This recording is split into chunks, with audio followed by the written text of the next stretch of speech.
कश्मीर से कन्याकुमारी तक SIR की मुखालफत की जाएगी। बिहार में SIR के जरिए वोट चोरी की गई है। कांग्रेस लीडर प्रमोद तिवारी का बयान।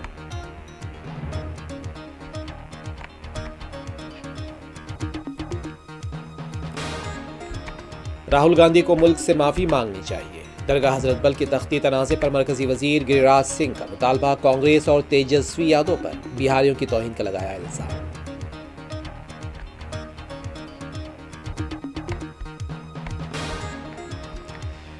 मुंबई में गणेश विसर्जन जारी। चौपाटी के साहिल समुद्र पर भक्तों की भीड़। रिलायंस इंडस्ट्रीज के डायरेक्टर आनंद अंबानी ने भी गणेश जुलूस में की शिरकत।